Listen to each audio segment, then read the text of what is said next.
Et bien on va en parler ce soir, un spectacle de l'association L'École Buissonnière, un spectacle au profit de l'association des Restos du Cœur qui sera joué donc à la fin du mois à Ligueuil et en février à Loches. On en parle avec vous. Pascal, vous êtes le président de cette association, association qui a été créée en 1996. Oui, ça fait déjà bientôt 30 ans.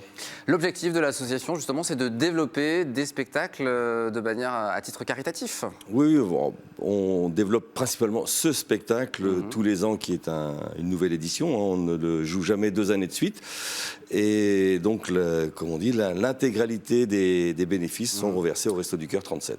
Un spectacle un peu dans cette idée des enfoirés, évidemment, à une autre échelle, plus rurale aussi. Ça, c'est important de faire vivre, évidemment, le milieu rural. Oui, effectivement, c'est très rural, puisqu'on est sur scène, nous ne sommes que des bénévoles locaux, je dirais, encadrés par des professionnels, puisqu'on a voulu donner à ce spectacle quand même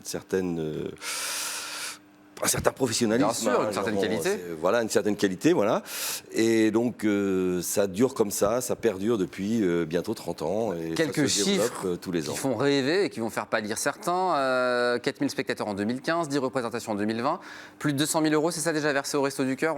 Le chiffre a augmenté. Une cinquantaine de bénévoles, 21 chanteurs et acteurs. C'est une vraie logistique qui est mise en place chaque année. Et ça fidélise aussi les gens, évidemment. Oui, on se dit une grande famille. Tout le monde veut rentrer dans la famille, c'est pas extensible. Et puis, effectivement, ça demande beaucoup d'investissement et très chronophage en temps, quoi. Alors, 30 ans d'aventure, évidemment, il y a eu des spectacles sur différentes thématiques. Croisière, Far West, manoir hanté, cabaret, usine, cinéma, Rome, antique, amour, emmerde, urgence. Et cette année, un village sans flamme. Est-ce que vous avez compris la référence, les amis, du village sans flamme ? On est en 2020...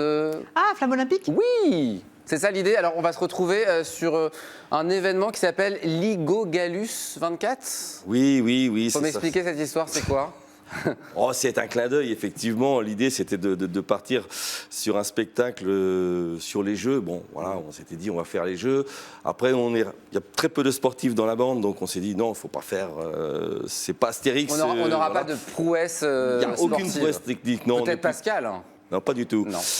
On est plus, je dirais, le côté décalé de la chose. Et donc, on a voulu partir d'un village, Ligo-Gallus, voilà, qui doit organiser ce fameux événement planétaire pour une raison que le spectacle vous fera découvrir et ça ne se passe pas effectivement comme... Évidemment, il va se passer des péripéties pour tenir le spectacle jusqu'au bout, tenir en haleine les spectateurs. Dans chant, humour, comédie, vous retrouvez sur la partie comédie, c'est ça ? C'est ça. Moi, je suis un des comédiens donc, de la troupe. Et puis, comme vous avez vu... Ça sera quoi votre rôle, Pascal ? Je suis le chef du village. Le chef du village. C'est le grand gourou du village c'est ça. Qui organise Ligo-Gallus 24. C'est quoi le nom du village, du coup ? C'est Ligo-Gallus. Ah, c'est Ligo-Gallus. Je croyais que c'était l'événement qui s'appelait Ligo-Gallus. Non, c'est Paris 2024, Ligo-Gallus 24, quoi.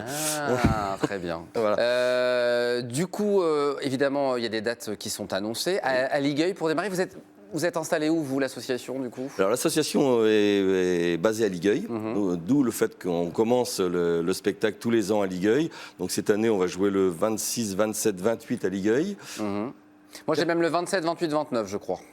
Vendredi 27, samedi 28 et dimanche 29 janvier.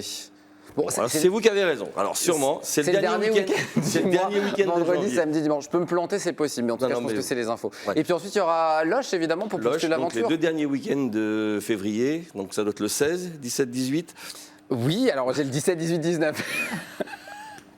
C'est moi qui me plante, me dit-on, donc je me tais. Je suis désolé, Pascal. J'ai pris les mauvaises dates, donc je suis désolé. 23, 24, 25. Voilà, 23, 24, 25 pour ceux qui sont intéressés. Voilà. Si on veut réserver, du coup, c'est l'écolebuissonnière37.com. Voilà, il y a possibilité de réserver en ligne en passant par le site. Sinon, on peut aller directement sur les... Il y a 5 ou 6 points de vente qu'on retrouve aussi sur le site internet. Je ne vais pas les nommer tous. Il y a à Ligueuil, à Perrusson, à Loches. On va sur le site internet et on trouve toutes les informations. Merci beaucoup. On va rappeler les dates parce que je me suis planté. Je ne voudrais pas qu'on mette en erreur nos amis téléspectateurs. Loches, du coup, les dates ? Loches, c'est le 16, 17, 18, 23, 24, 25. Et Ligueuil ? 26, 27, 28. Voilà, parfait. Comme ça, on aura donné toutes les informations et tout le monde sera au courant. Merci beaucoup, Pascal. Merci. Vous restez avec moi, on va faire une petite pause. Ouais.